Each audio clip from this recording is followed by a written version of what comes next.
Hey, welcome back to the Vikings Playbook. And I know we're in the off season. It's Bears Packers that's going on in the background. So some of you guys might be watching that game, and we'll try to, if you're watching this, we'll also try to keep you up to date on the score.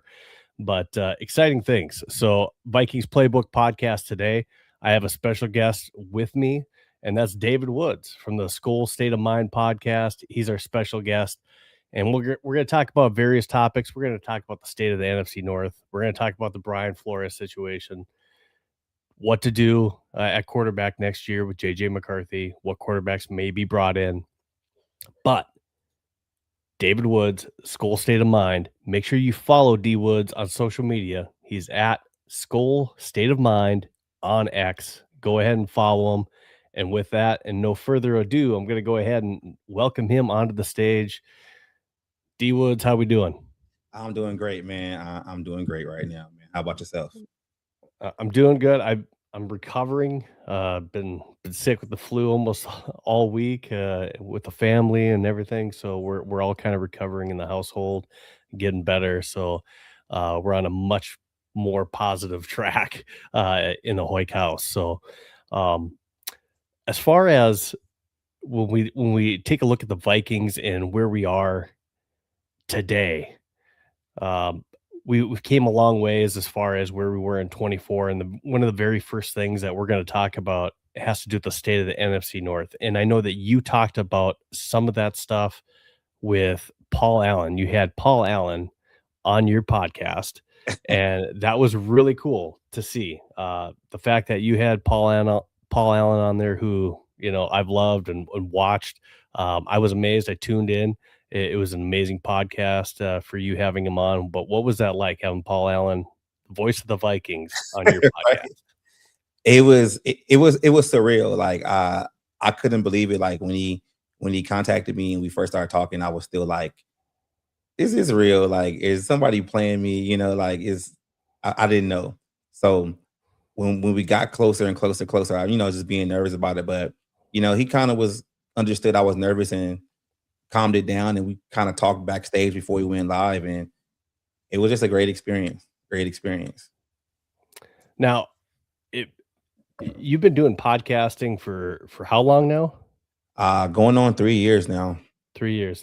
That's what I thought. I had heard you and Paul talked about 3 years, and you live in LA, right? Uh, I live in I live in California. I'm from LA, but I moved to San Bernardino. San Okay. Bernardino's like an hour and a half out from LA. Okay. So how did you become a Vikings fan? Well, I'm 41, so growing up Same. in yeah, so cool. So growing up in LA at that time, being a kid, teenager, whatever, we didn't have a team. There was no professional football team in LA at that time. Like Sure. the Raiders are gone. The closest one probably San Francisco or the San Diego Chargers at the time. So everybody kind of picked and choose, what team they wanted. And for me, I was playing running back at the time, like Pop Warner level, and my cousin was like a big Cowboys fan. And he was just like, "Hey, if you want to be a running back in the league and you want to go to the NFL, like like a kid or whatever," he's like, "You got to watch Emmitt Smith." So I'm like, "All right, cool." Like the family is, we all as a family we come together and we're watching Emmitt Smith on Thanksgiving. Biggest mistake they could ever made, because that's that game Randy Moss went off. And Yep. ever since that day, it was like, well, who's this number 84? Like, I like that team. And I, I looked at Robert Smith as one of my favorite players because he could actually catch the ball. He didn't have a lot of fumbles. Chris Carr is one of my favorite, and I've been a Viking fan ever since. That's just how it worked. Yeah. So it sounds like you and I like a lot of the same players. And of course, being the same age, we're coming up, we're watching all the same, Right. we watched AC and CC when they Yeah. were together, so that's just cool. So, I mean, we came up in that same time watching the Vikings. So that's very cool. Now, we saw the Rams earlier play today, and, they eked one out Yeah, they against did. the Carolina Panthers. And currently, like I said, right now, Green Bay and Chicago Bears going at it. Bears got the ball. They're up. The Packers are up 21-6. Yeah. Not really how I thought this game was going to go. With them having some injuries, I thought maybe that would give the Bears a bigger edge at home than what it seemingly has. Mhm. What about you? I took the Bears early because I thought the Packers was going to come in kind of limping, especially with Jordan Love and his injuries, and Josh Jacobs was kind of in and out the lineup, and with their defense not having Michael Parsons, and everything kind of runs through Michael Parsons. So I kind Mhm. of felt like, all right, Chicago, they can probably get one, they can win one. They're going to be at home. It's going to be a lot of high energy. They're coming in with not too many injuries right now. I mean, just got Roma Doomsday back. So I'm like, okay, cool. The offense should be rolling, especially when they're running the ball. They just got smacked in the mouth, and it looks like they're not going to recover. And it seems like Caleb is dealing with some kind of ankle sprain right now. So So doesn't look. that kind Yeah, so I mean that brings us to our first topic. I mean, when we start looking at, the state of the NFC North and what's going on right now, I mean, man, bears are gonna bear, right? So Yeah, so by the looks of it, you know, we're gonna talk about the state of the NFC North, past, present, and future. I mean, let's take a look at where we were last year to what happened this year.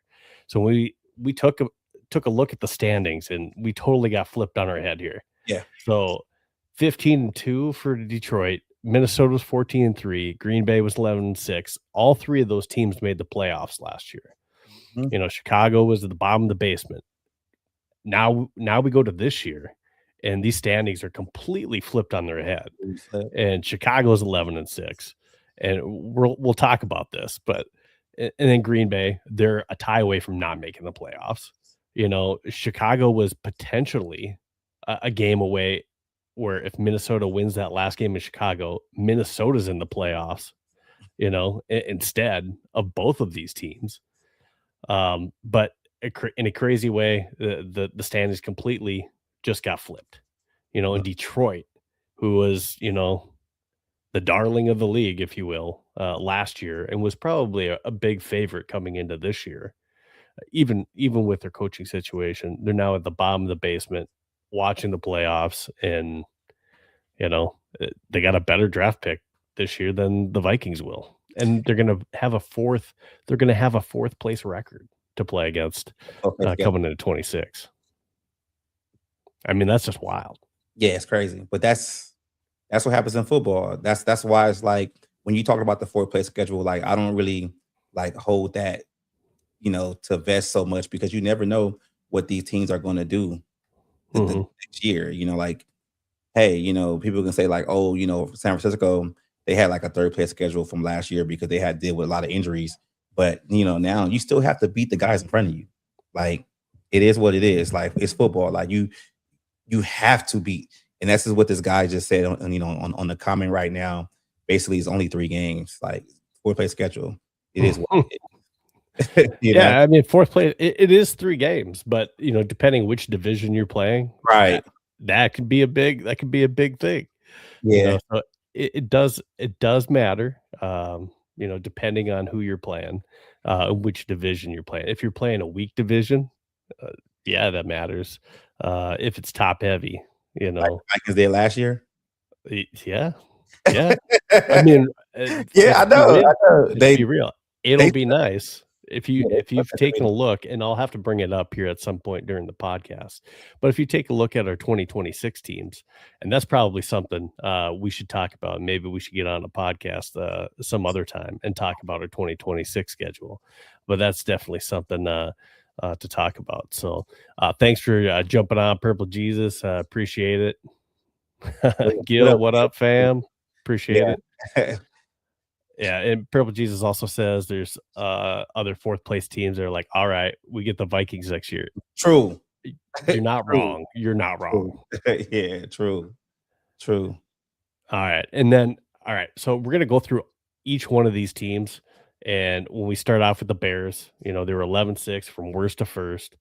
So why they improved? So they had a coaching change. Obviously, Ben Johnson coming in there was a big one for them, and their takeaway differential that was huge. They led the league in takeaways. So yeah, their takeaway differential was also number 1 in the league. So they didn't give up the ball more than what they took away. So they were number 1 in takeaways, and then still they were number 1 in the differential, and just their young talent emerging. We saw Roma Dunze really take a bigger step this year. And you could maybe say that DJ Moore took a step back at the same time Yeah. because Roma Duze really kind of took more of that spotlight. But then at the end of the season, I think we kind of saw what Luther Burden could be in that offense. And so some of the questions for the offseason we'll get into too, but um, I think that's some of the things that I see of why they improved. And you can't talk about any of this without also saying Caleb Williams got better. I think one of the reasons why they improved the most is because they solidified their offensive line. If There you you look go. at That's also one.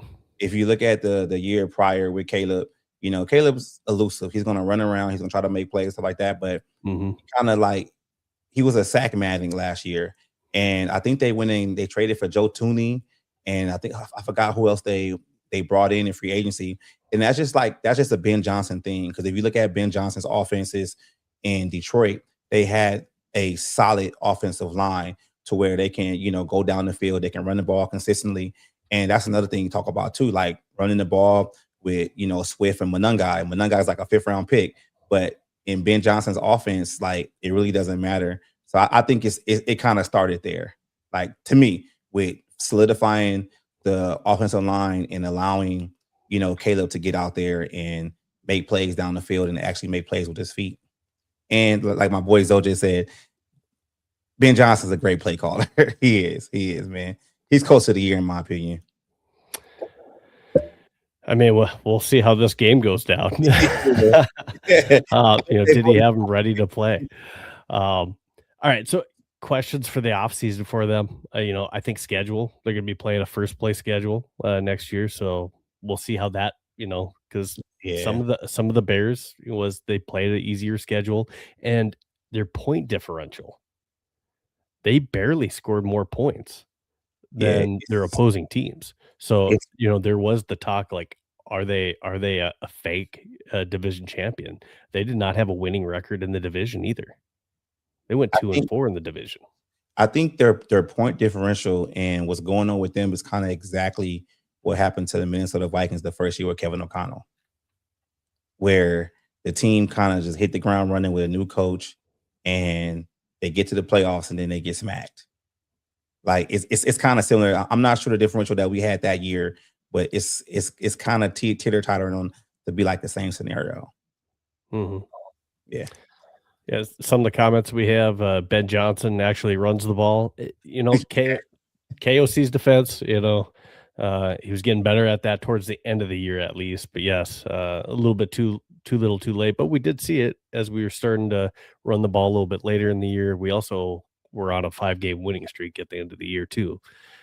Um, Bears needed defense. Yeah, I mean their defense. They did have an injured secondary for it seemed like most of the year. They just could get healthy at that position group all year. And Ben Johnson over KOC, Ben doing it with this franchise quarterback. I mean, we'll see. I mean, we'll get into that. how many calls? How many calls did we hear for Tyson Badgett last year with Caleb Williams in the second half of the season?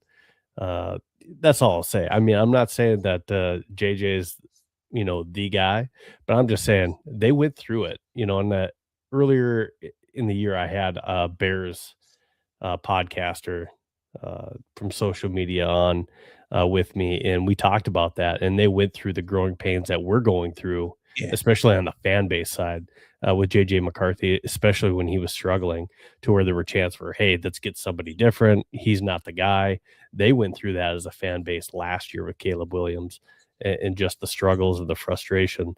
So they kind of feel or see what we're going through right now as a fan base because they went through it and they're in that exact same position last year. They only had 5 wins as a franchise last year. yeah.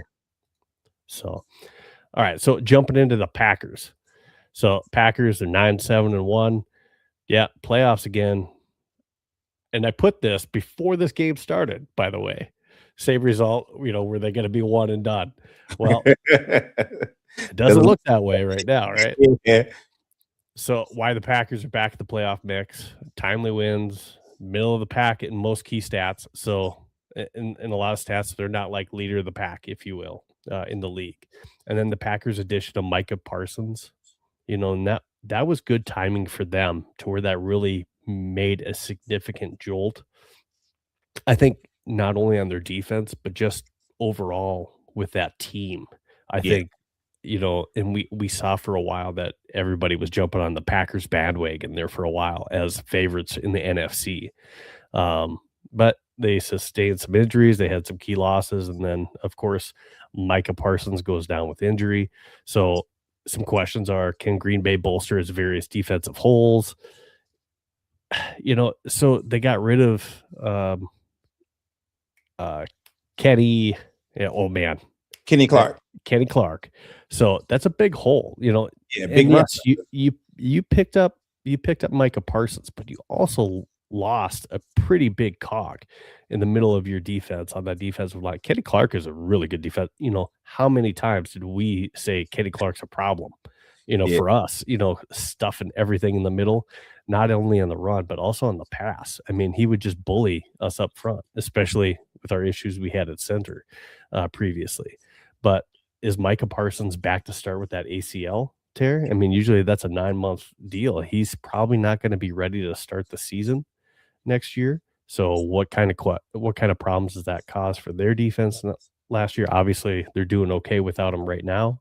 And then I put this again before the game, and this is stuff that I'm seeing from their fan base as well. But is Jordan Love the long-term answer with some of the struggles he's had in the playoffs? But yes, right now it looks like, he's going to get a win here in the playoffs, and we'll see how the rest of this year goes. I think this is his second playoff win. Yeah, second playoff win. If they win the game, there's still plenty of game left.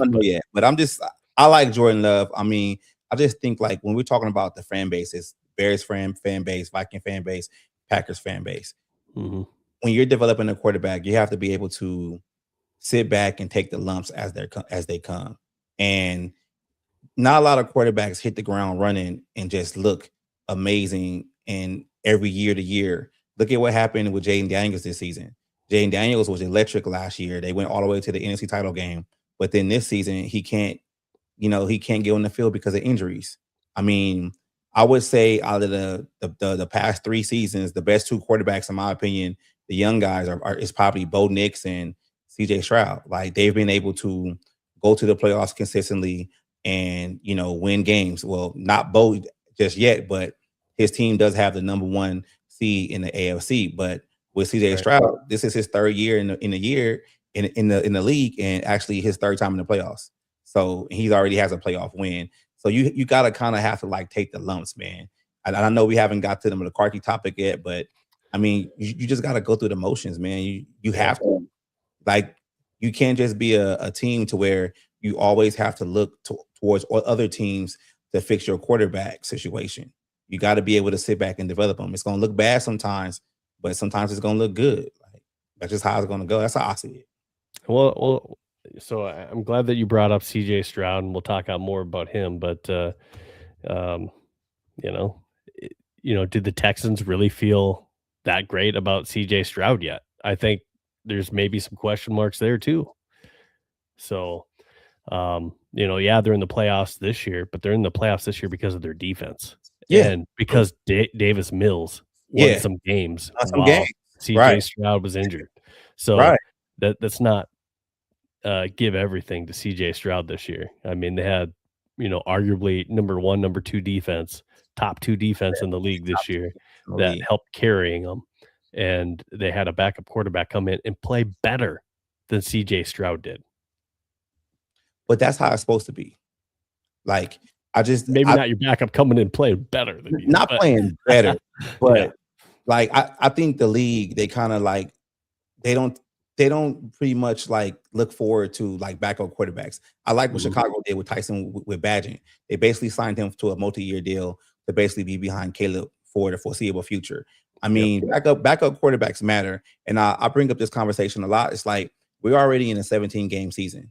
What's going to happen when the league goes to 18 games and you lose your quarterback for more time? Like, teams are going to have to invest in backup quarterbacks. Like, it's a need. If the quarterback position is the go-to position in the NFL, you're gonna need to have two guys that can win you some games, not just one. You can't just put all your eggs in one basket now because these guys can get hurt anytime.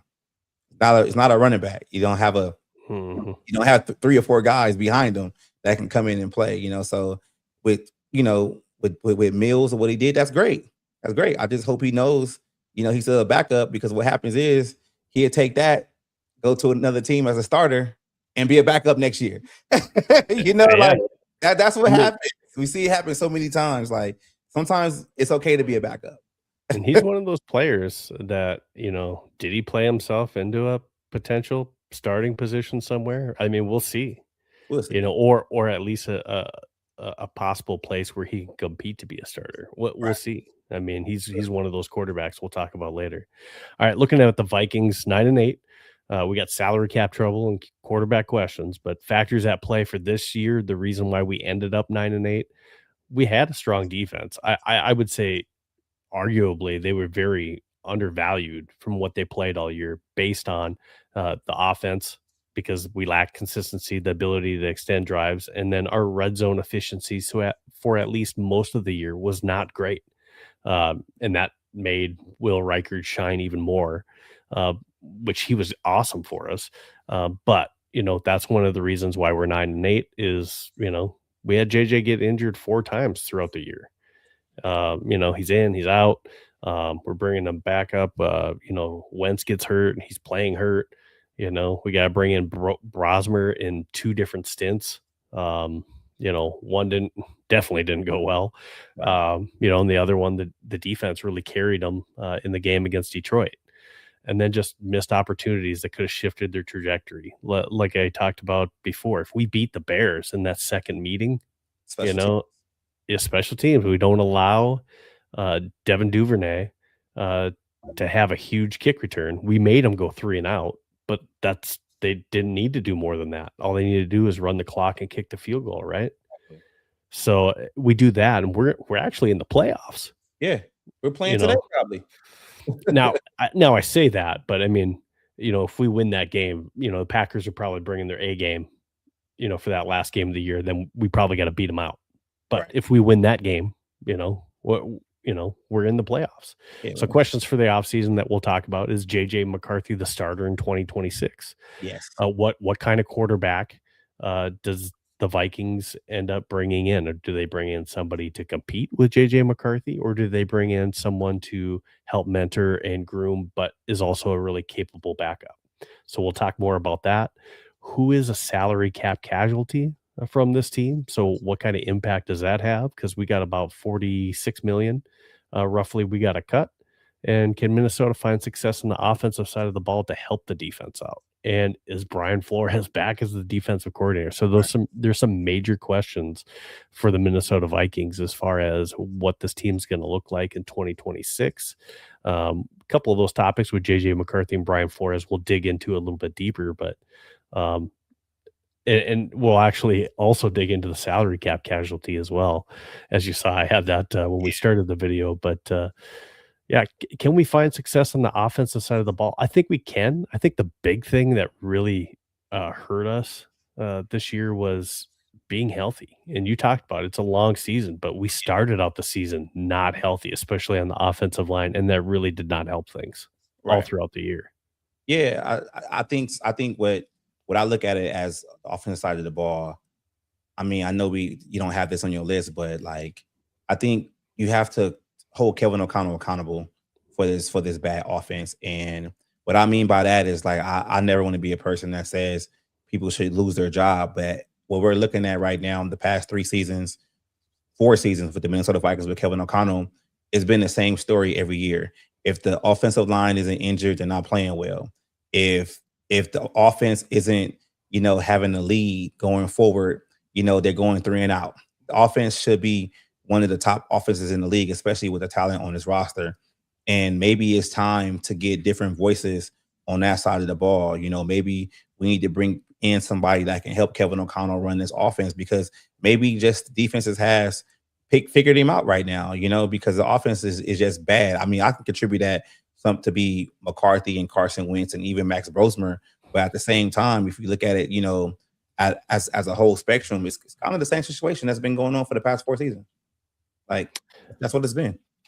And does KOC say that, hey, I'm ready to move on and bring in somebody like a Mike McDaniels That to would be help him outrun the that offense? would be great, but I don't know if KOC would want to do that because look how long it took him to actually simplify the offense for JJ McCarthy in like what week 12, week 13. Like, why should it have taken that long? You shouldn't have did that like week 2. That shouldn't have been a week 1 game plan for him to build on, not just give him everything that you would give a 7-year veteran quarterback. That just didn't make any sense to me. Yeah, and Wes Phillips is, he's really close with Wes Phillips, so is he willing to make that kind of a change, especially when, is Wes Phillips at fault because Wes isn't the one calling the plays, KOC is. KOC is. So it's hard to put that blame on Wes Phillips, right? I blame them all. I Yeah.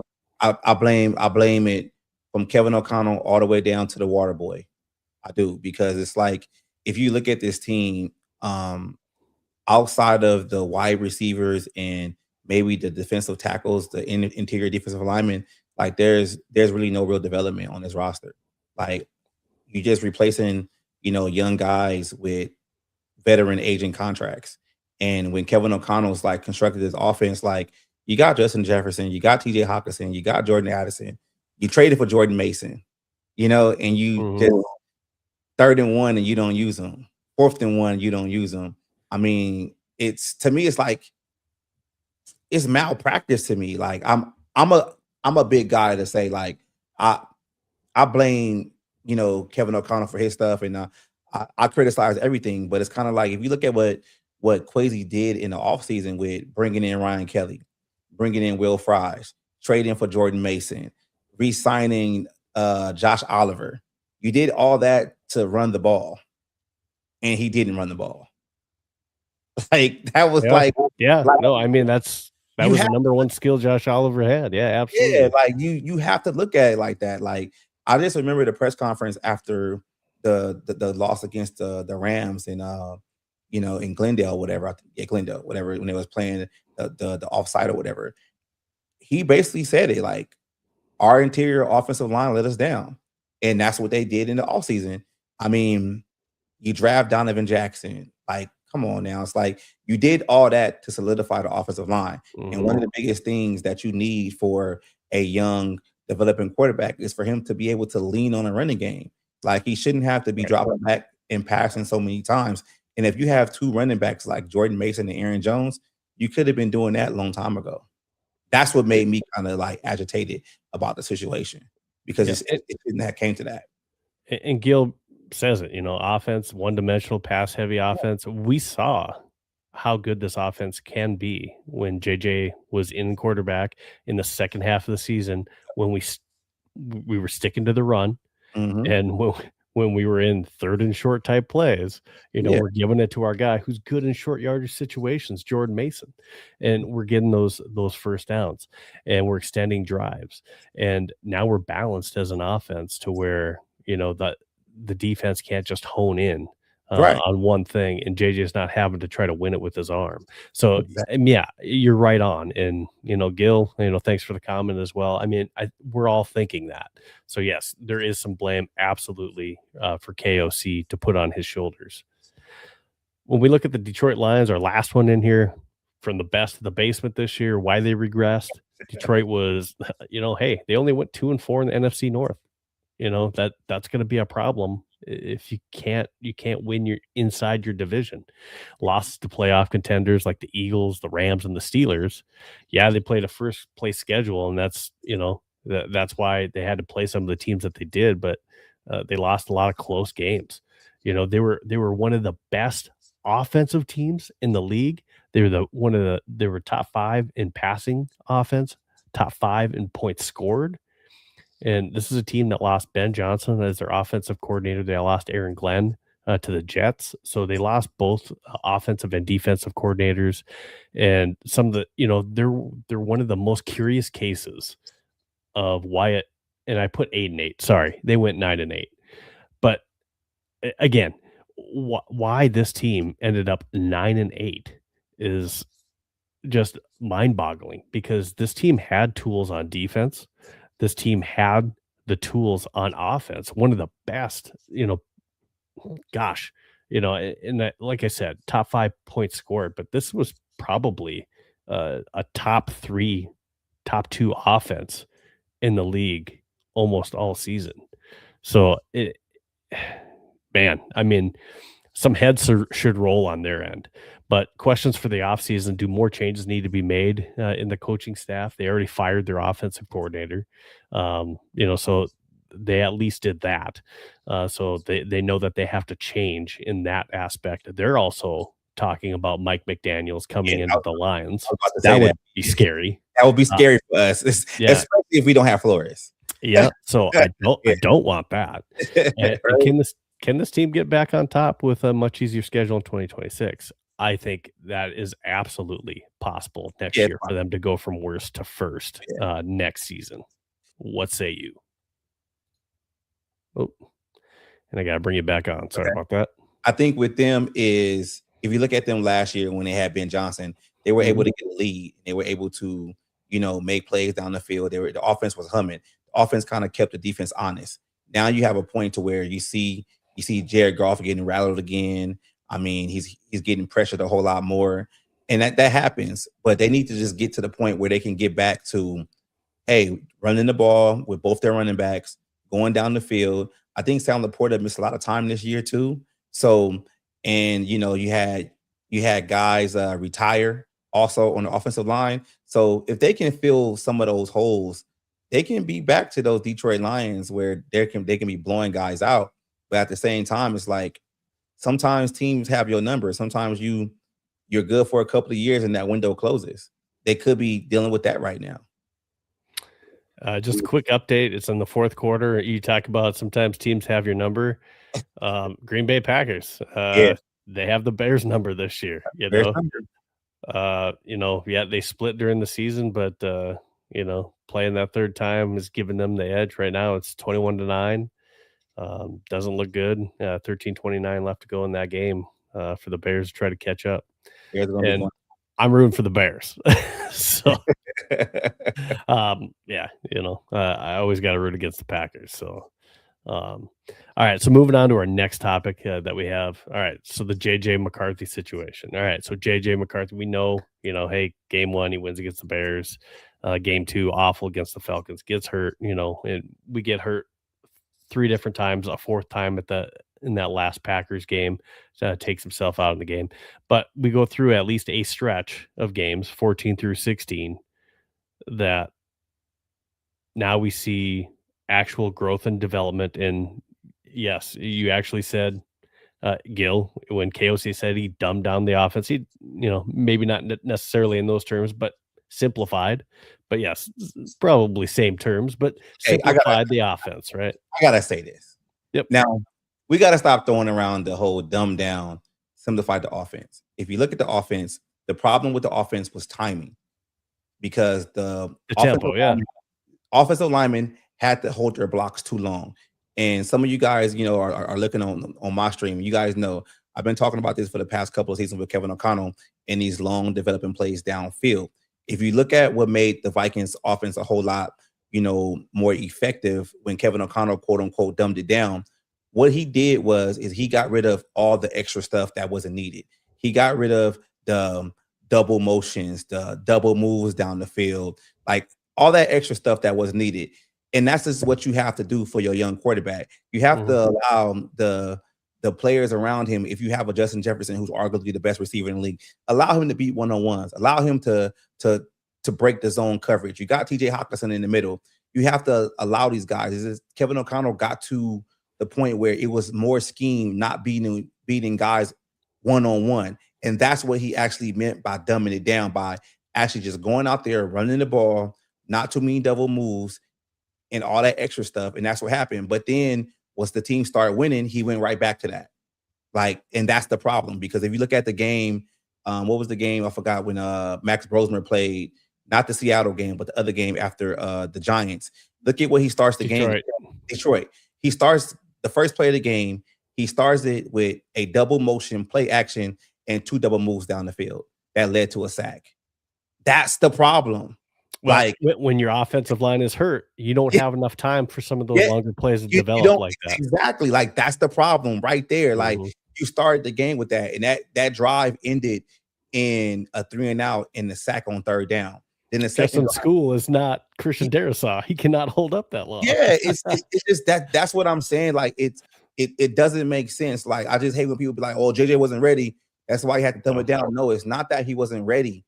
You can't do certain things when you don't have, the talent on your roster. You have to be able to coach for what you have. Like, that's just how it works.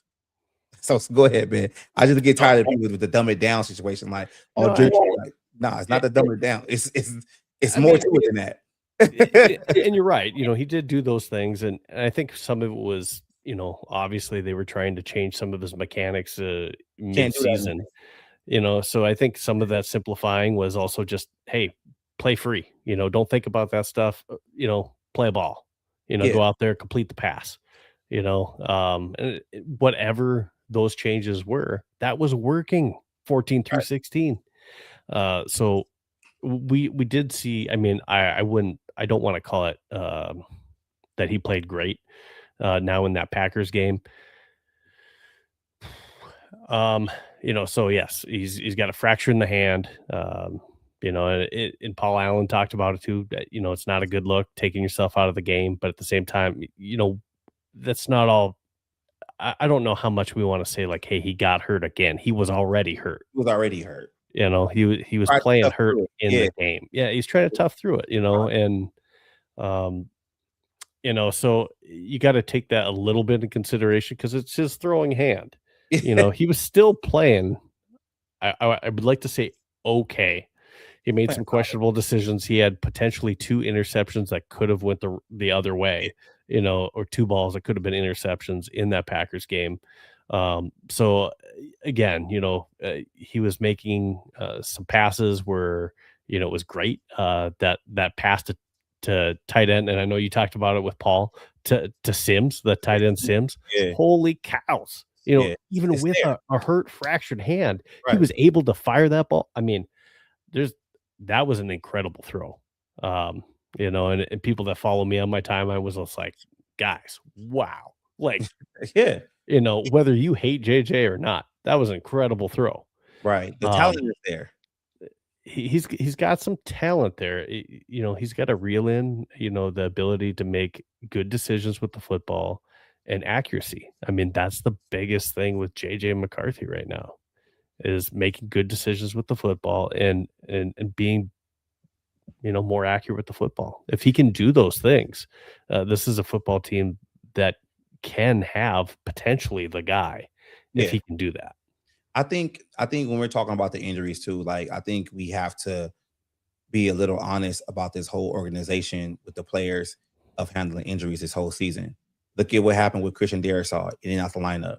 Look at what happened with Carson Wentz. He basically played on just one arm, basically. Look at Yeah, what happened. Look at the biggest one that people don't talk about that kind of bothers me the most is the issue with Jordan Naylor, with Jalen Naylor. Jalen Naylor hurt his hand in the offseason and during training camp or whatever, and they basically told him he wasn't going to be able to play week 1. But then he flies to LA and he goes and gets a second opinion and gets surgery and he plays week 1. Like, there's something going on with the training staff that's not right. Like that's just what I'm seeing, because it's like you're seeing guys come in and out the lineup.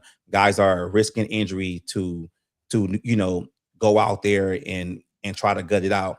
And for people to kind of come at JJ McCarthy for him coming out the game for already being injured with a hairline fracture on his throwing hand, yeah, like, he didn't tear his ACL, he didn't hurt his other hand. This was the injury he came into it, and he just yeah. said he cut it out. Like, what's wrong with that? Like, people have this augmented reality of this. Oh, everybody needs to be tough guys. Well, some guys aren't tough guys like that. Sometimes it's best that you might need to get with the medical staff and sit down sometimes. Like, I'm not saying nothing bad about McCarthy for actually trying to play it out and be a tough guy, and then he couldn't do it. Like, there's nothing wrong with that. Like, he didn't Yes. hurt his You bring up a good point with The training staff, the training staff. So they got to Christian bring it up. Darrisaw, what was going on with Christian Darrisaw all year? They You rushed know, him. s- They they rushed. rushed him back, but then I'd rather just have him sit multiple games rather than what they were doing, and they kind of did the same thing um, with With Andrew Van Ginkel exactly. initially too, where Yeah. they were trying to play him like 9 plays a game, Yeah. and snap counting, and then, hey, he's out the next week because he That's just couldn't go. Now, if you would what have I'm just kept saying. kept him out for a couple games, He would let be him get okay. completely healthy, because you can't get healthy if you're going out there and you're just re-injuring yourself and you're not given it the time. So, absolutely. So whether that's training staff, combination of training staff and coaches making that decision, Because I uh, think they're scared. I think the coaching staff in general, both sides of the ball, is they're scared to play their young guys because they didn't spend enough time developing them. And what I mean by that is like if you look at Josh Metellus, he had a shoulder injury also. But if Josh mhm, Metellus doesn't play, who do you have to play? Jay Ward, Theo Jackson, right. guys that really, and you're already short at corner. So like, what are you gonna do there? Like, look at the Darisaw situation. Like they could have went out there and got a better, swing tackle. They thought School was that, but then Mhm. they didn't develop him or try to get him up to speed the right way. Or I don't understand why they just didn't put Blake Brandel at tackle that whole time when you had everybody else healthy. He was brought in here. When Jurgens was healthy, Yeah, yes. yeah, like he was like, I don't understand it. Why did you could have just put Brando there at tackle, but at the same time, it's just like there's a lot of wonky things going on with this team that's not being talked about, a lot. But I just see it through a different perspective, man. It's like I ask those questions because it's like there's no real development on this roster, and that's why these guys are forcing these injured players to play because what do they have after that? Who's their Yeah, backup? yeah, I mean, you talked about Theo Jackson. He seemingly lost his job to Jay Ward, Jay Ward. throughout the season, Mhm. and, just kinda getting back on topic with JJ McCarthy. So, JJ in the season that he had, did he do enough to show the progression, and the development that his trajectory should he be the starter, or what type of quarterback do you think the Vikings need to bring in? Do they need to bring in somebody to compete to potentially be the starter, or do they need to bring in a quarterback, to be mentoring and be a backup? Also considering where we are with the salary cap. You just need to get a good backup. Like if you get a good backup, you're gonna check all the boxes. That's what it comes down to. Like you can't go the offseason again just like you did last year, where you traded for Sam Howell during the draft. You find out Sam Howell can't play your offense, and then you wait until the season's about to start for you to sign Carson Wentz as your backup. You can't do that again. You need to go out there and make the backup quarterback a priority first. Mhm. That's how it has to be done. Mythic Plague says the leadership, meaning coaching and GM, screwed the Vikings with no good choices at quarterback instead of going with a very green quarterback. Very well. They thought JJ was more ready than what he was. So they definitely overestimated that situation going into the season.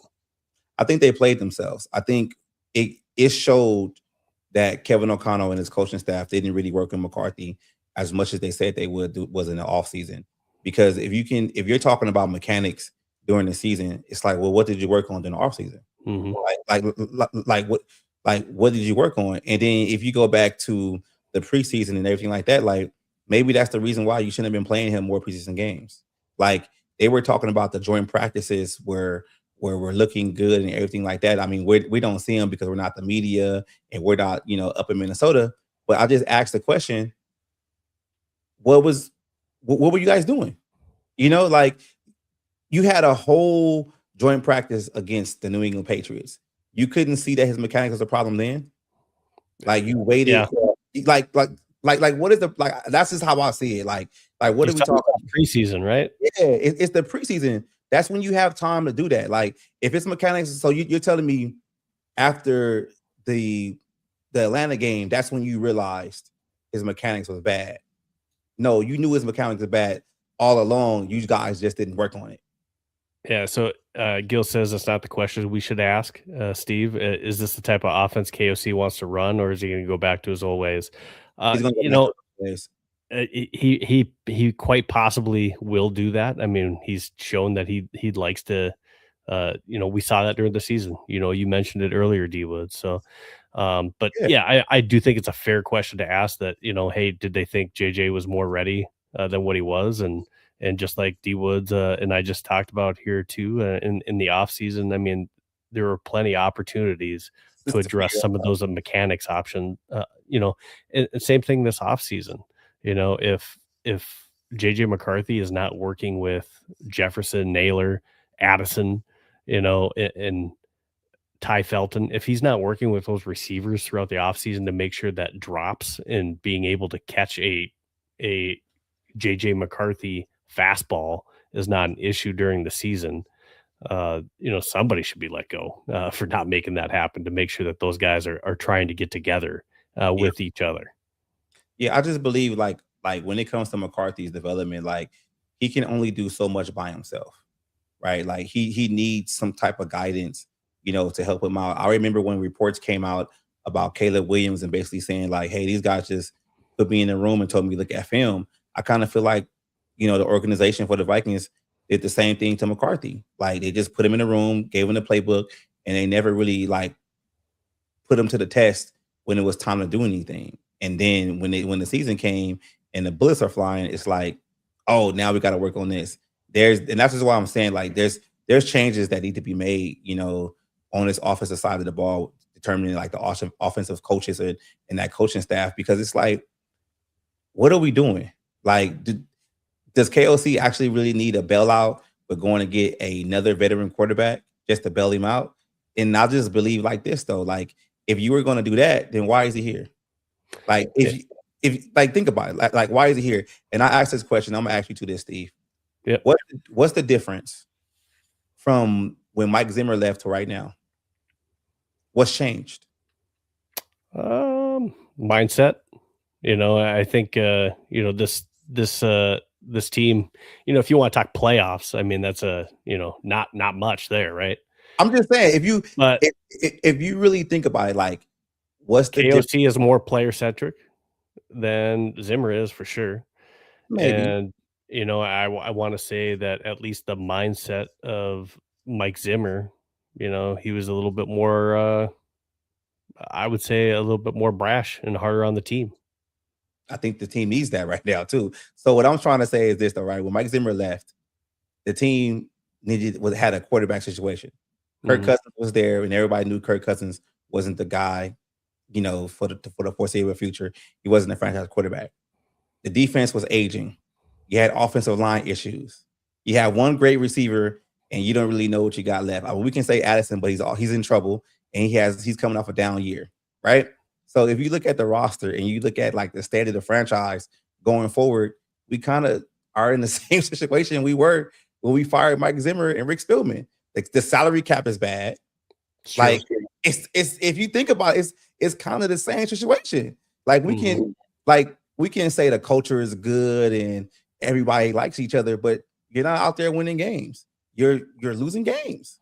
It's the same situation. Running game Yeah, is bad. yeah. And I mean, we gotta first we gotta get to the dance, right? So Yeah, we gotta get to the dance. We gotta get to the playoffs, and then we have to be able to win playoff games. Mythic Plague saying it too. Hey, playoffs, we got to get there, right? playoffs. And we got some comments in here too, like Mike Zimmer is a better coach than Kevin O'Connell. That might be a conversation to be had, absolutely. But what I will say is you got to put some onus on JJ McCarthy as well here. He's got Yeah. to be able to Stay be healthy. healthy, right? He's got to be available for this team, be able to win. And especially if we're going to end up bringing in a quarterback that's going to be a backup instead of someone to compete that can come in there and win games. And then two, or three, maybe, we need to make sure that JJ McCarthy, you got to be able to, you're the only one that's actually able to throw the ball on the field. KOC can't throw it for you, so you making good decisions with the football, making sure that we're not one of the top teams on giveaways, holding the ball too long, causing fumbles, pick sixes. We just can't have that. So I'm making okay. good decisions with the ball. I'm okay with that. Well, pick sixes? I'm okay with that because this is what I believe. Like I said this earlier during the offseason last year that I figured McCarthy was going to lead the league in picks the first 7 weeks. And people were killing me for it. They're like, why are you saying that? That means McCarthy sucks. It's like, no, it doesn't. That means he's going to have to figure out how to get that ball in tight windows. And the only way you figure that out is if you actually take the chance. And like you have to be, you can't get out there and get gun shy. You can't do it. And I just feel like I'm okay with JJ, going through the progressions, going through the growing pains. I'm okay with it. Because like if we, and I ask Viking fans this all the time, if we want JJ to be the guy, he's gonna have to go through the growing pains. Absolutely. We saw him last year. And as a friend and as a fan base, we're gonna have to go through it because aren't you guys tired of the mercenary quarterbacks? Every time it's time for us to basically, be a perennial playoff team, we got to get a veteran quarterback from somebody else's team to come in here and be our quarterback savior. Like that's how the Vikings have always been, for the past 20-something seasons. Mm-hmm. Like this is the first time we drafted a quarterback top 10, and let's see what happens. And I'm with you on that. So we'll take a look at these quarterbacks, and I'm in the same camp you are. And anyone that follows me on social media or have seen my podcast in the past, I've been preaching, hey, some patience, and that this fan base isn't used to grooming and developing a young quarterback. You're going to go through lows, and that's kind of why I was bringing in some of the Bears went through this with like a Caleb Williams. The Packers even have dealt with some of this with Jordan Love. Yeah. On a different level, but definitely we're in the low period, and hopefully there is much higher highs with JJ McCarthy, but we don't know if we're willing to give up this early on JJ McCarthy. You just don't know. Right. We won't know until probably at the end of next season of what we really have with JJ McCarthy. Right. So I'm with you. I'm in the camp that we should bring up somebody. Now, I'm not saying we can't bring in somebody to push him, but I think that firmly JJ McCarthy should be given the opportunity to again play again next year and show that he is or is not the guy. We traded up in the first round to go get him, right? So we gave away a little bit more draft capital to move up one more spot because we felt that confident that we needed to get JJ. Right. We didn't keep Sam Darnold, and we moved off of Kirk Cousins because we were trying to get a young quarterback. So if this is the direction that we went, let's stick to our guns and find out if he's the guy. And if we're wrong, we're wrong. And Steve, I gotta ask you this though, right? Kevin O'Connell was brought in here to identify, develop the quarterback for the future of the Minnesota Vikings. When I see fans talk about trading for Joe Burrow or Kyler Murray or any quarterback of the week, and I'm gonna say any quarterback of the week because I get tired of it. Any quarterback of the week. That's not the reason why McCarthy. That's not the reason why O'Connell was brought in here. You brought in a guy that was a quote unquote quarterback guru, and his job was to identify. And I'm gonna keep saying identify, develop a quarterback for the future. And this is the first time where he's actually tasked with developing a quarterback. Because if you look at all the quarterbacks he's had success with, not Carson Wentz, but Sam Darnold, veteran at that point. And he was in Shanahan's offense the year before. Kirk Cousins, veteran at that point. Like Matthew Stafford, veteran when he was with the Rams. This is the first time Kevin O'Connell has to sit back and develop a quarterback. And if he can't do it, I have to be honest with that and say, then maybe we got the wrong guy as the person identifying the quarterback. Because like that's just how I look at it. Absolutely. And I've seen some of the comments that Steve's a KOC guy. I'm just in the same camp. I'm going to look at it from the same lens as I'm looking with JJ McCarthy. And just like you said, this is the first time he's had to develop a rookie quarterback, right? So I'm going to give him a little bit of grace as well, too. And going into next season, I need to see that he can develop a young quarterback. So he went in with his approach this season. It wasn't the right approach. He needs to be able to show this next year that he can develop a young quarterback. Otherwise, this year I didn't think KOC was on the hot seat, but next year, if he can't develop JJ McCarthy, and we have another repeat season, I do think KOC is on the hot seat. I do think that that's a possibility, but I have to give him a little bit of a grace period with what happened this season with JJ getting hurt as many times as he did, missing the games that he did, and with the offensive line really just being a mess the entire season.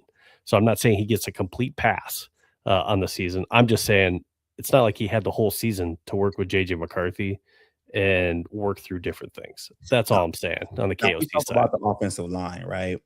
And I have this issue with the offensive line. I understand you can't predict injuries and stuff like that. But if you look at the offensive lines, the linemen that the Vikings passed on or even traded away, that's 5 guys. 5 guys that could be playing swing tackle, swing guards that are not here. Like if you look, everyone gets on here and they criticize Kwesi for the draft picks, but Ed Ingram started 2 years consistently, never was hurt, and he goes to Houston and is basically one of the top guards in the league. People got on here and they complained about Gary Bradbury being too small and being forklift every time. I think he plays tomorrow for the New England Patriots as the starting center. They were complaining about Ed Ingram too, right? You know what I'm saying? I mean, you have Adarian Lowe, who you drafted in the 6th round of the 22 draft, and you traded him away to New England, and he's their swing tackle, which you already said Justin Skol can't do it, but you had a swing tackle in house that you could have developed, but you traded him away. You had Ezra Cleveland, who you traded away because you wanted to bring in somebody cheaper in Dalton Reisner, and he plays tomorrow too for the Jacksonville Jaguars, right?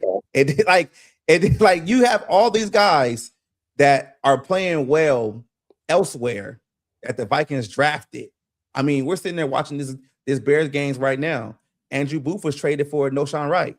He couldn't get on the field for some reason, to play corner. So it's kind of like, we can say that the offensive line was not healthy this year and everything like that. But if you think about it and we go back to every offseason, the offensive line, we've been talking about that. Like, when is it going to change? And I think the only why the offensive line is going to change if Kevin O'Connell changes the play calling. You get what I'm saying? Like those long development plays down the field, you have to change something schematically to kind of make these offensive linemen not have to block so much. You not hold their block so much. And when I talk to offensive linemen, they say one of the main problems with the Vikings is offensive linemen want to go forward, not backwards all the time. So if you run the ball and they want to bulldoze a little bit. Yeah, exactly. They want to get nasty a little bit. And if you don't do that, you're going to have problems. Like you went out and you spent money on Ryan Kelly and Will Fries. And I'm not sure if you're a PFF guy. I don't really like PFF that much, but I just use it as a marker because people's the PFF grade, right? If you look at Ed Ingram's PFF grade against Will Fries, they're basically the same guy. And you gave Will Fries all that money when you already had him on your roster. Offensive line coach, right? Probably a conversation that we need to have, right? That's what I'm saying. Like you gotta call it out for what it is, man. Like absolutely. I'm just honest and transparent, man. Like that's just how I see it, man. Like we gotta stop with the same excuses, man, with it being the offensive line. That was the problem last year. So if we got to pick out a couple guys from this list, not this list. If we got to pick out a couple guys from this list here, as far as who's potentially on the table and available next year, who do you like from this list? Zach Wilson. I like Zach Wilson. Zach Wilson. Anyone else that, if you had to pick 2 or 3? Jimmy Garoppolo. And the reason why you're not seeing players on this like Joe Burrow is, let's be realistic. We're not seeing Justin Herbert on, they're not getting rid of those players. And I'm gonna put unless they're trying to ask for a trade and they're saying, hey, I want out. And that's what like they're coming straight out and demanding and forcing a trade. Those guys are not leaving their organizations. I'm gonna put a nugget in your ear, and I want you to think about this. If you look at some of the players that KLC trades for or signs, either a quarterback or running back, look at where those players come from. Aaron Jones, Matt LaFleur, same offense. We had a good year with Sam Darnold. Kyle Shanahan, same offense. So I asked the question, what can KLC teach? Because if he's actually having to go pick from, Shanahan or the floor, then what is he teaching? Because the whole thing with Mac Jones is, Mac Jones are similar system exactly, quarterbacks. Exactly. Yeah. But like, what are we saying here? Like, you have to pick from your guys, because whatever you're doing in Minnesota outside of that is not registering with anybody. That's just how I look at it. Like, it's weird. Jordan Mason came from where? Kyle Shanahan. Yeah. Niners, yeah. Right? So it's like, come on. Like, what are we doing here? Like, it has to get better. Yeah, Mythic Plague says Mac Jones, Bridgewater, Wentz, Keenum, Flacco are the ones I would wish for. Even Cousins. I didn't put Cousins on here just because, money situation wise, unless he's going to get rid of that contract, we don't want that. I hear people calling for Teddy, but again, I'm past. Yeah, I'm past Teddy. For me, when I take a look at this list, I'm actually, depending on the price tag on some of these, in Davis Mills would attract me as a potential option. I don't think it's even a possibility. Malik Willis is on this, but I think he's going to be competing for a starting position. He's in a similar position that we saw Daniel Jones. Some people had mentioned Daniel Jones. Why is he not on the? He's going to be a Colt next year. All right, and he can't play next year. And he's not going to come back here to not be a starter, because it's going to be the same conversation. Daniel Jones can't play. He broke one leg and he ruptured his Achilles on the other. Yeah, so I don't know. I'm out on Daniel Jones for next year. That's where I'm at. Other individuals that I might be okay with coming in here and being a backup. So we're talking about, because that's where we're at, right, D Woods? Yeah, backup. We want to see another year, right? Another year. We talk about the system, right? I'd be okay bringing in Jimmy G as a possibility, because he's a system quarterback in that system. He's experienced and can actually do some mentoring in that system, right? Right. And you got him on here twice, so I think you. I did. I apologize. Yeah, you're right. I do have him on here twice. I think you really like him.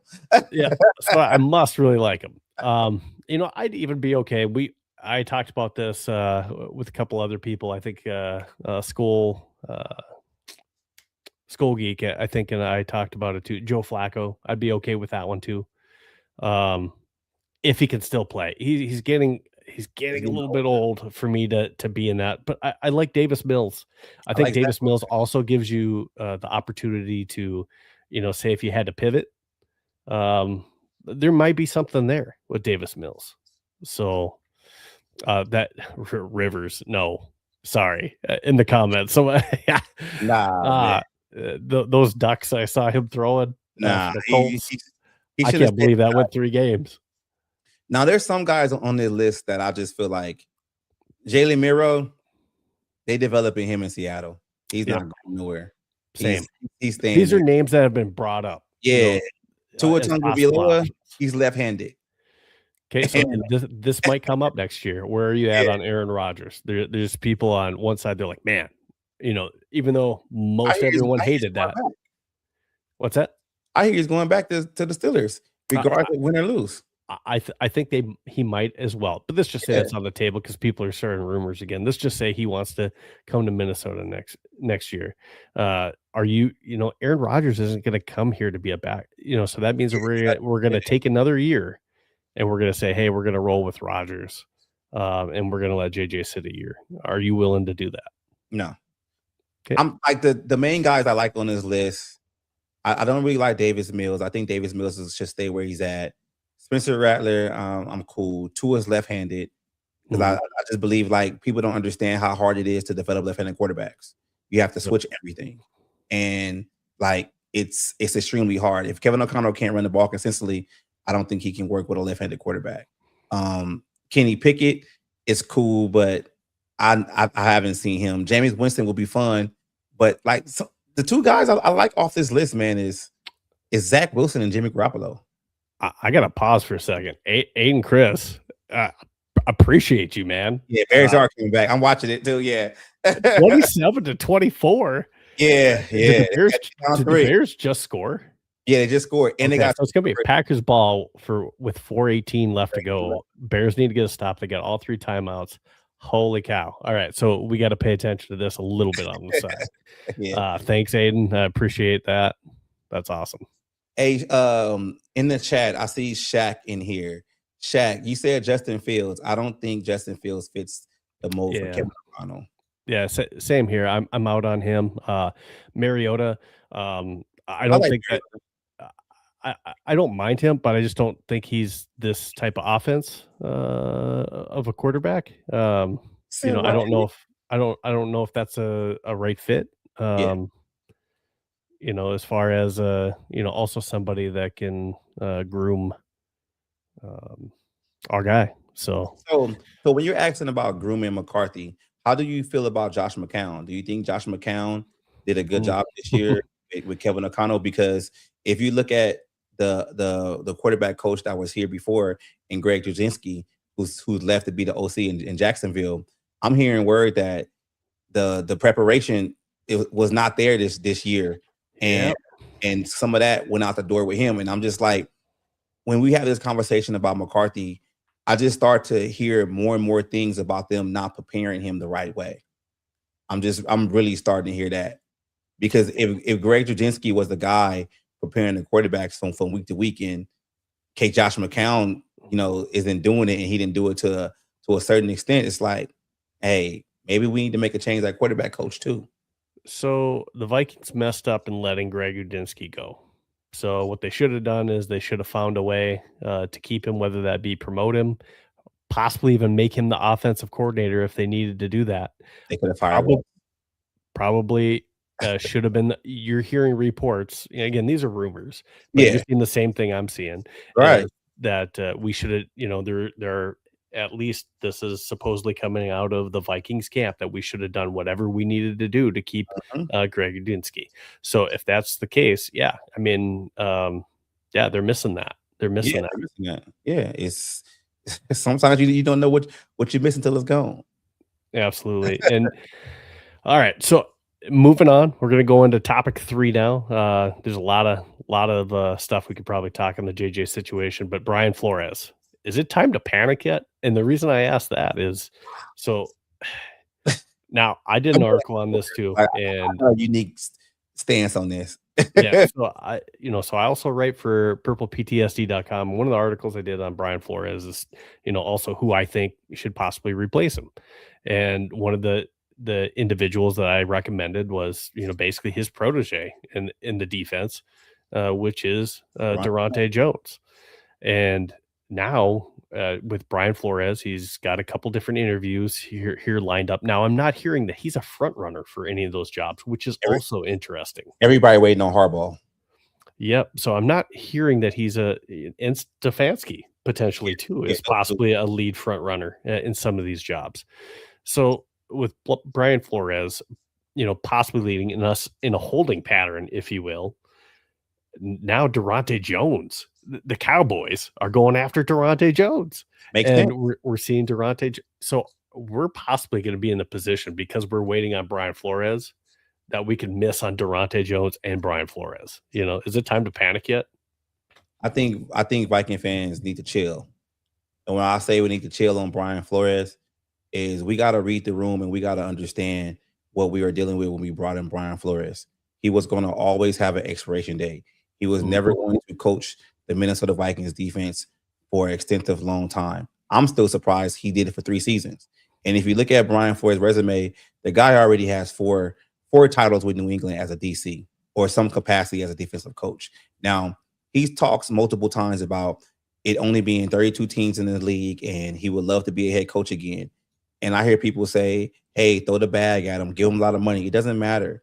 If he wants to go be a head coach somewhere, he's going to go be a head coach somewhere, regardless of you trying to give him a fancy title or, more money. At the end of the day, he wants to be a head coach. He wants to be able to run his own organization. And we should be at this point right now. We should be preparing ourselves for Brian Flores to leave. We should be looking at guys like Jonathan Gannon. We should be looking at guys like Raheem Morris or even Swartzy, like, Jim Swartz. We should be looking at guys like that because Brian Flores has already said multiple times that he wants to be a NFL head coach, and the Vikings can't block him from that. There's a reason why he didn't sign an extension where he's a free agent right now, where he can go anywhere without the Vikings say so. So I'll just say, it's sometimes things come to an end. And I'm not trying to say Brian Flores isn't a good head coach, because I think he's a great coach. But there comes a time where he's going to leave. And that time might be this season.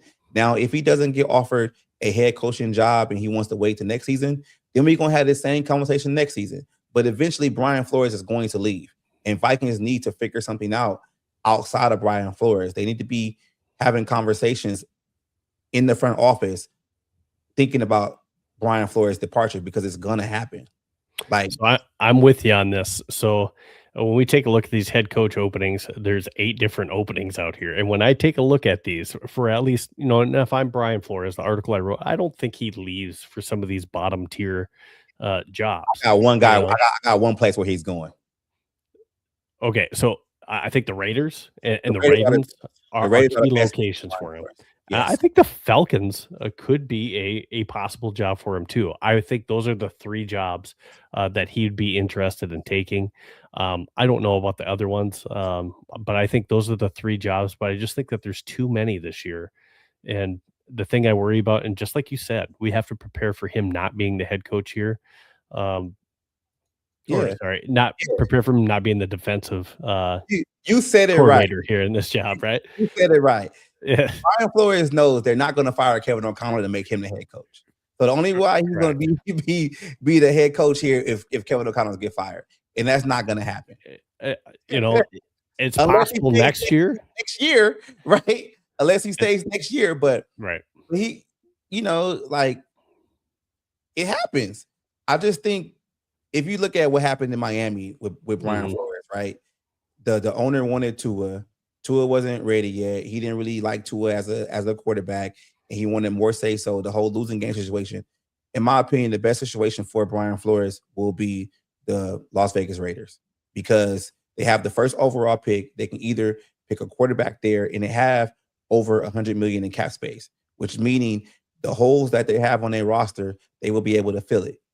They will be able to get help on the offensive line. They'll be able to get a couple of receivers, a couple of defensive players, that Brian Flores would like, and they will have enough money to go out there and sign a top quarterback to basically mask over to be a stopgap quarterback for whenever they draft a quarterback. That situation is great for Brian Flores, because he will have full control of constructing his own team the way he wants to. And if you look at those other destinations, they already have quarterbacks in place. Baltimore already has Lamar Jackson. So Aiden Chris brings up Raheem Morris. You brought up Jonathan Gannon as well. Those are possible backfills. Taronte Jones is out there too. So those are different candidates. Now, the first question that I have is, should we be trying to hire a defensive coordinator? We know Brian Flores is shopping. Yeah. I would be shocked if we're not. Why are we not? And I get that he's still our defensive coordinator, but should we be trying to interview people right now? Yes. Because right now we're behind the game, and that's where I'm at. I feel like we should be holding interviews for Justin. I don't even know. Should we hire before he even takes a job? I think everybody's in a standstill right now. I think the Jim Harbaugh situation kind of shocked everybody and put everybody else on the back burner. We kind of knew Stefanski was going to get fired out there in Cleveland. But I think the first domino that has to drop has to be, where Jim Harbaugh is going to go. And I think once Jim Harbaugh goes somewhere, then we're going to kind of see like, hey, then we're going to see Brian Flores have more interviews and stuff like that. But I just think like the whole coaching carousel is put on hold to wait and see what happens with Harbaugh. But not the defensive coordinator carousel. So what's happening with some of these other teams that need defensive coordinators, like the Cowboys, is they're getting whoever they want right now, and they're going to be able to offer Yeah, before but we're even done. yeah, but if you're a DC and if you want to be a DC under Harbaugh, or you want to be like Durante Jones, if they don't give him the money that he wants or whatever demands that he would want with the Cowboys, he might want to follow Flores. You know, like you never know. I mean, it's possible. I just think, with Durante Jones, I don't think he wants to be defensive coordinator under Flores. And that's only because I don't think he thinks he will be able to call the defense like when Brian Flores was head coach at the Dolphins. He called the defense. So I think let's just say it doesn't go well for Brian Flores, the next head coaching gig. And if he's a defensive coordinator, it kind of like what happened previously with Kansas City. And man, I wrote about this and now I'm spacing on his name. But anyways, the offensive coordinator that used to be our running backs coach that was down there. Bieniemy. When Bieniemy went down there, and then when he was interviewing for jobs, they were like, well, you didn't even call the plays in Kansas City. Yeah.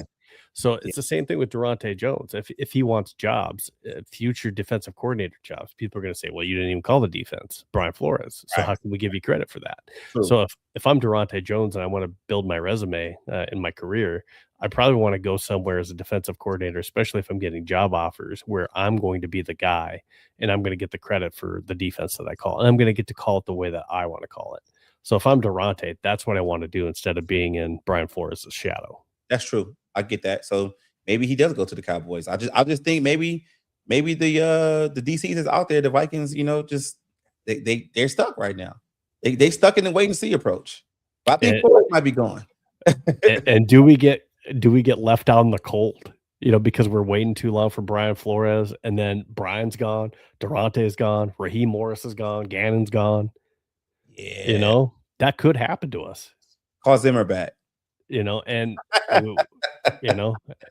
it might be Mike Pettin who ends up as our defensive coordinator because all the options are gone. Exactly. Yeah, that is true.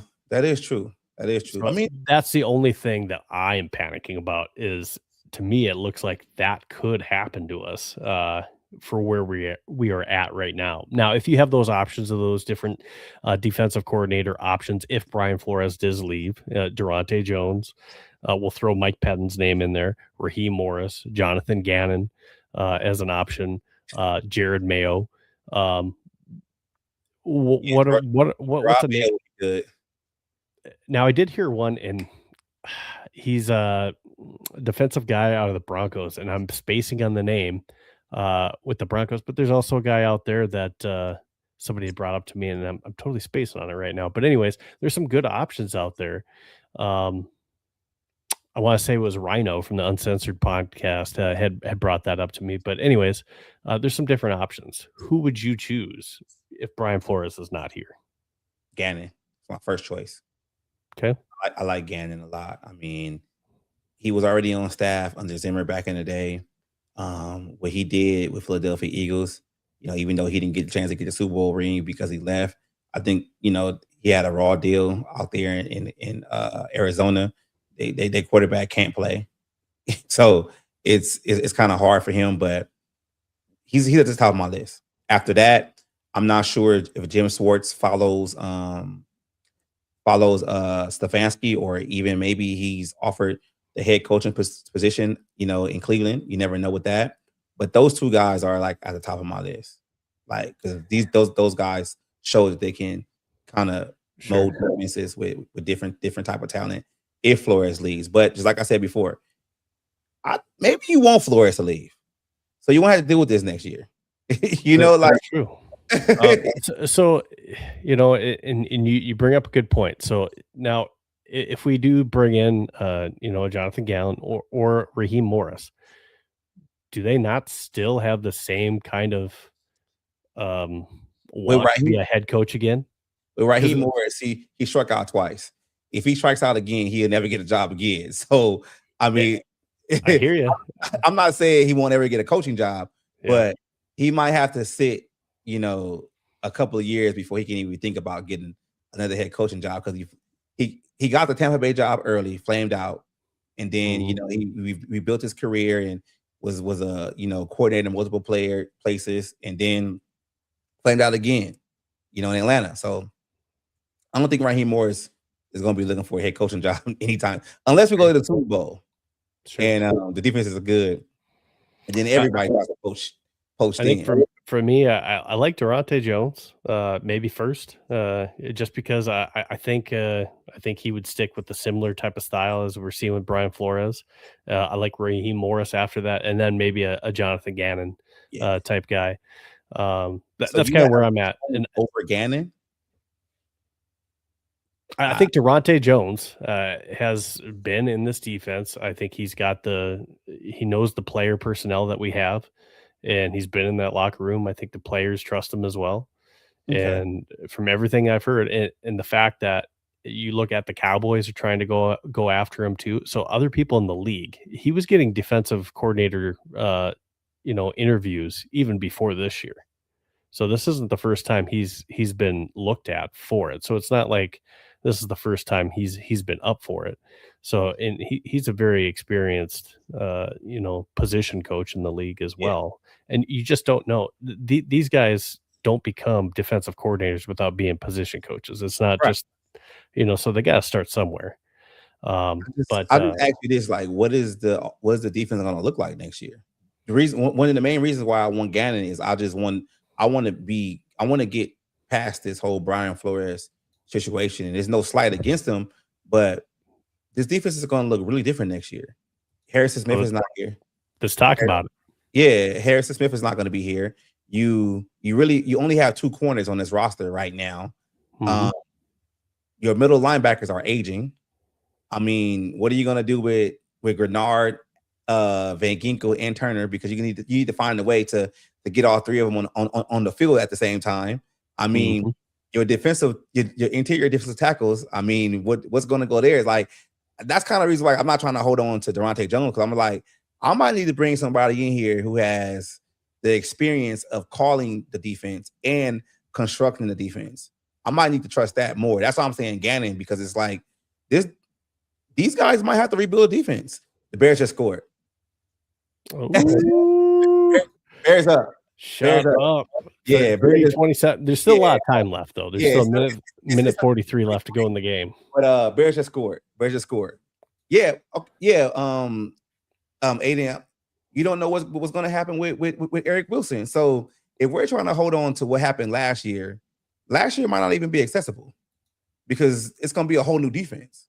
And I would rather trust somebody who's constructed a defense from scratch before versus somebody who's, just like you said, just been in Brian Flores' shadow. Mm-hmm. I mean, good points. When we take a look at salary cap casualties on this team, we've heard names like Aaron Jones, potentially TJ Hawkinson. Yeah. We've Javon Hargrave. We've heard his name, or possibly Jonathan Allen. Yeah. So I don't think both of them, one of them stays. One of them gone. So there's different arguments as far as Hargrave or Allen, which one has had a better year versus which one affects, which one's more easily able to drop their contract to be a salary cap casualty. But, between those guys, one of them are probably going to be gone next year. And that's, that's too bad. I mean, we brought them in on bigger contracts. They're going to cost a lot next year. But like you said, are we good with Jay Ward, Theo Jackson situation? Probably not. So we got to be good in the draft. Yep. We got to be good in the draft. So I think we are for sure. So those of you doing mock drafts out there, I think, there's definitely going to be probably a corner in our future, if not a safety in our future early in the draft in those first 3 rounds. There's got to be a player in there. And then, I think at least on the inside defensive line, I think we do like LDR. a lot. Yeah. I think Elijah Williams. they like what we have in Tyrion Ingram Dawkins. Mhm. Elijah Williams looks like, and I'm hoping just his Jalen trajectory just goes Jalen like Redmond. crazy, and he Yeah. ends up being a Jalen Redmond type Yeah. guy where he shows some flashes and he comes in next year and it's just like, hey, we're ready to let the guy go, because he looked like an animal early on in the season. So I'm hoping that's the case too. And you bring up good points too. And I don't think we're anywhere close. Like, we love Andrew Van Ginkel. Jonathan Grenard has been talked as a possibility as a trade candidate, but I'd like to keep him. I'd like to keep him, but we'll see what happens. Are you are you a basketball guy? Yeah. I always throw the analogy when people are talking about Bernard and Turner. I'm a big Laker fan, Kobe guy, of course, right? When Kobe was drafted, there were multiple guys in front of him, right? You had Serge Savalas, you had A.D. Jones, and you had Nick Van Exel. Kobe could play all three positions, right? But he was always going to be that backup until you move those veteran guys for him to actually succeed. And even though he had his shortcomings, early in his career, but you had to give him the opportunity to play consistently. I just feel like Dallas Turner can be that guy, but we're never going to see him be that guy if Grenard is going to be in the way. Yeah, and if you're asking me to pick between Grenard and Van Ginkel at this point, Take a geek. I'm choosing Van Ginkel. Now, Grenard, he did a really good job in creating pressure.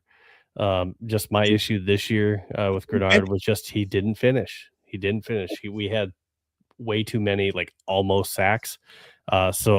Although and I know you pay attention to social media too, JG, but I love you. It's just the finishing, man. We got to see the finished sacks. So I mean, that's a possible person on the chopping block as well. Yeah. So you talked about it, and someone else mentioned Eric Wilson. I think absolutely the way that he played this year, bring him back. Draft a linebacker too. Two of them. You still got to bring some young talent in there for the middle. Kobe King didn't turn out as we thought he may. We thought we'd see some playing time this year, and he's no longer on the roster. So that's the thing. Caleb Downs has been mentioned. Caleb Downs isn't going to be on the board when we get to pick. I have to say this right now. I'm looking at this Green Bay game. Matthew Golden is having a game right now, and he hasn't done anything all season. He's got his first touchdown of the year. Yeah, he looks like the number one pick that he was last year in the draft. Come on, kid. Keep going. Keep playing good. I know I'm rooting for a Packer, but he wasn't getting the opportunities. And he's getting them right now. He's playing good. I just don't like the number 0, man. Just get 10 or something like that. I hate the number 0 on the field. I don't understand it.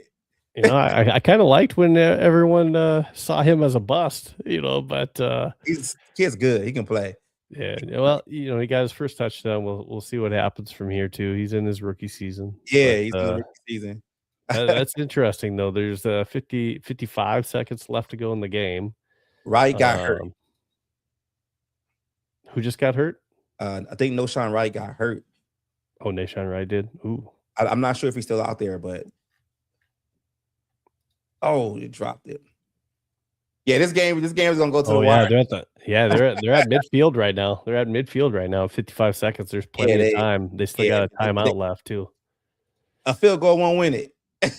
So, any other hot takes that you got that you want to talk about? I'd like to stay on until this game finishes. But we talked about the coaching, talked about Brian Flores, and we talked about JJ McCarthy and cap casualties on offense. Yeah. All right. So a lot of people out there want to give up on TJ. I am not giving up on TJ.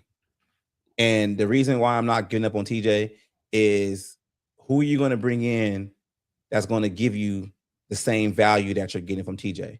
Because people always look at it as the receiving yards and everything like that. TJ Hawkinson has become one of a better blocking tight end in this league. He has been. And what he's been asked to do, when it's concerning of chipping and stuff like that, I mean, it's kind of like with the quarterback carousel that the Vikings have had.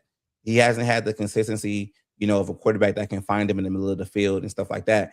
You saw with Kirk Cousins, and even with Sam, to a certain extent because he wasn't healthy, he was coming off an injury.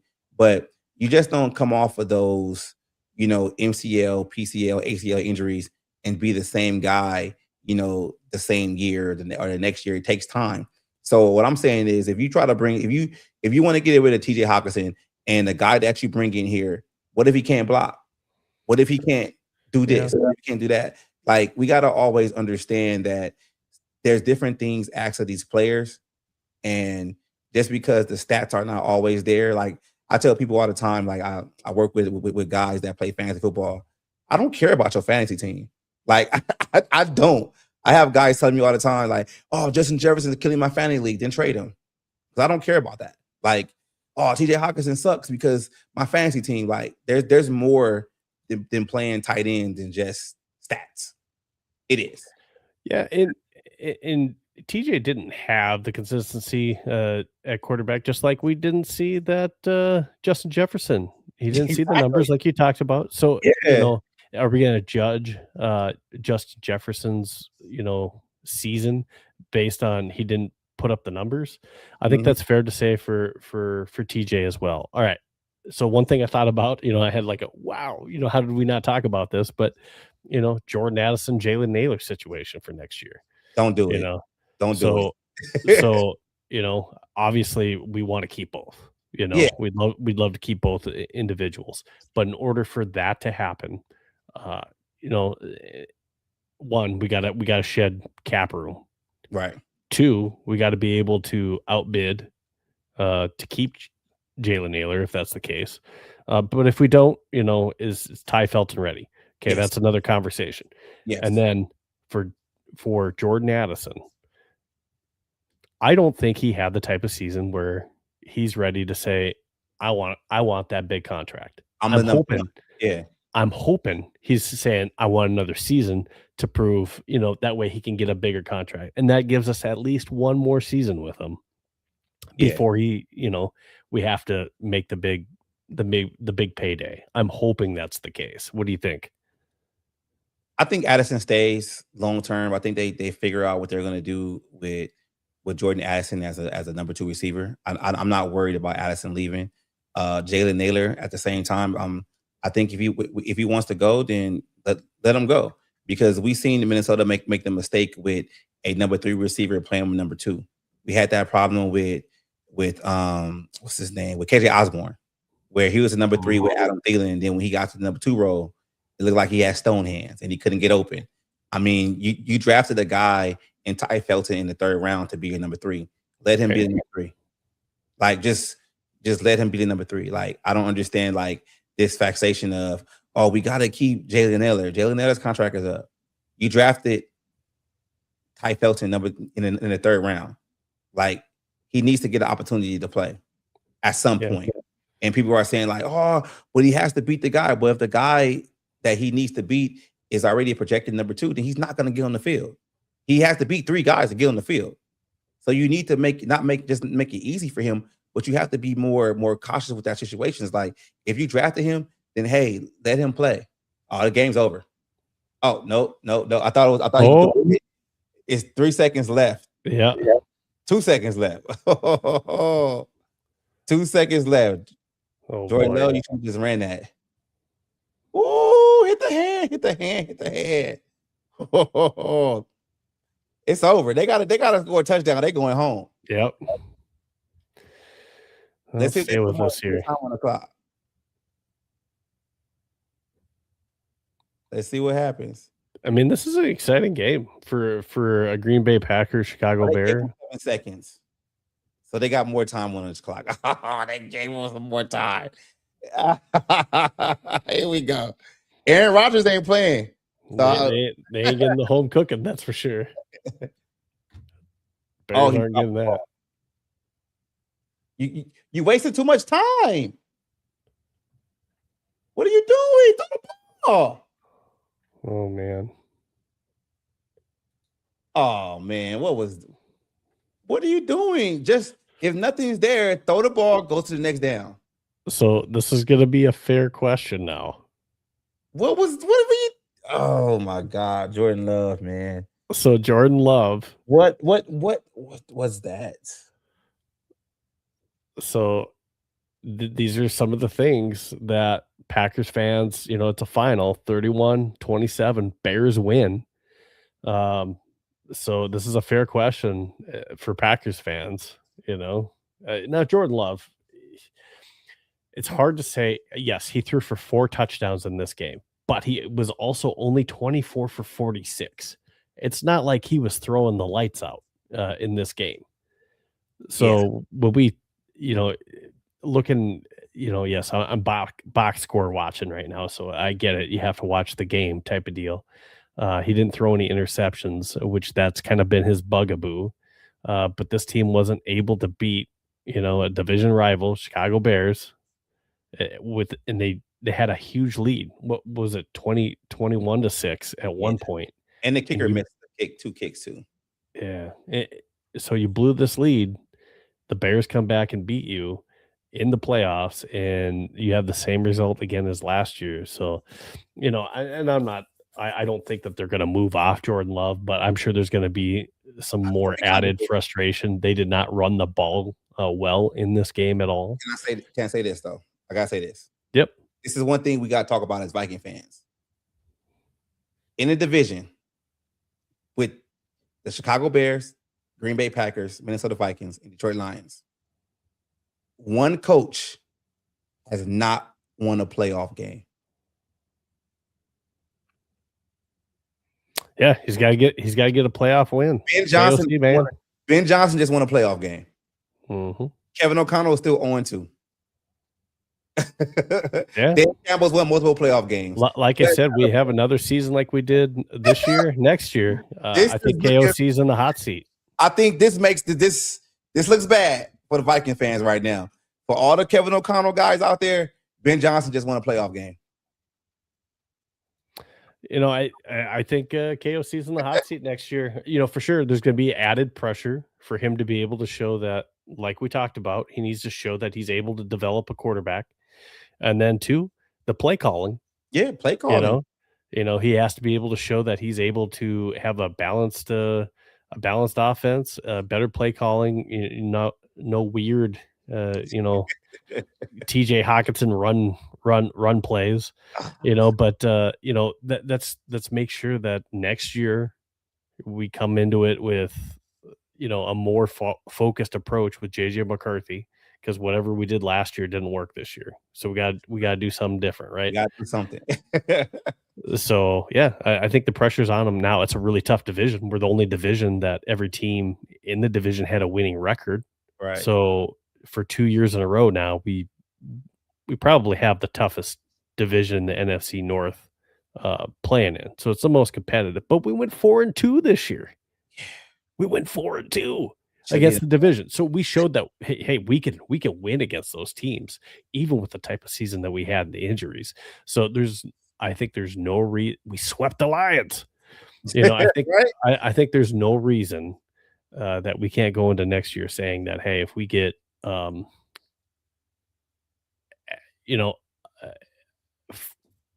average quarterback play, or weeks 14 through 16 JJ McCarthy, if we get 14 through 16 JJ McCarthy type play for next season, there's no reason to say that, hey, we shouldn't be in the playoffs and be able to have an opportunity that, hey, KOC has to go out there and win a game.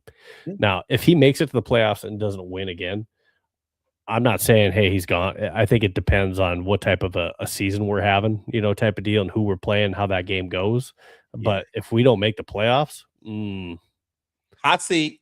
I'm just saying, he's the only coach in the division that doesn't have a playoff win. If we're not making the playoffs next year, that season's really hot, in my opinion. You can't sit down on it. It's so hot. Yep. I agree. Well, hey, I can't say enough. This has been great. You stayed on for an extra long time. This has been a long podcast, but anytime you need me to come, man, just let me know. You've been an awesome guest to have on here. I hope that we can do it again, vice versa. I'm more than willing to come on. everybody that's in the chat right now, subscribe to the channel. Try to take your channel and put it in the chat so everybody can click on it and subscribe. So, you know, if you're watching, just try to help the channel out. You know, he's trying to grow his channel on his own right now. I know how that is. And I just think that everybody, like right now, you know, I would really appreciate if you guys just go ahead and, you know, subscribe to the channel, you know, check him out. Like, he got some good content out there. You know, I'm just help him out, man. Just please just subscribe to the channel, please. Appreciate that. Yeah. So I'm at Vikings Playbook on X and at Vikes Playbook on YouTube. So if you can, go ahead and go to both of those and go ahead and subscribe and follow. Appreciate that. And if you want to catch any of the Vikings Playbook podcasts, please make sure that you set your alerts, and that way that you get notified every time that we have a show. I try to bring on other guests from other podcasts, and whether it be former players, coaches, or podcasters like D Woods. I'm always trying to give you a different look and different opinion. I hope to have D Woods on again. And at the same time, make sure that you're going ahead and subscribing, if you're not already, to Skol State of Mind, so you can follow D Woods and everything that he's doing on social media. And I appreciate you so much for coming on. We've had good chats even before the podcast, and I hope that we continue to do that. You've been just amazing to have on the show tonight. Appreciate it, man. Appreciate it, man. Anytime you need, even though you were rooting for them, we got to watch the Packers lose together. So great night. It's been a great night, right? I think I have the link. Let me see. I'm trying to see. Skol, absolutely. See the channel link real quick. Hold on before you take it off. Let me see. I can. Thank you, Mythic Plague. Appreciate it. There you go. Yeah. I see you got some guys that subscribe. That's cool. All right, let me see. Let me put it right here. So we do have a Facebook and Instagram too. I'm still trying to get those up and running. You can also follow this show on purpleptsd.com. I do some writing for them as well. And so check that out. We also have a cool Fantasy 15 FB on X. I do a Fantasy 15 podcast. You should check that out too. But other than that, Vikings Playbook. This is great. I hope to do this again. And thank you everyone that's watching, adding comments throughout the show tonight. This is great. And look forward to doing this again. Thanks again, D Woods. All right, man. All right, have a good night. This has been Vikings Playbook for D Woods and myself, Steve. We're out. Skol.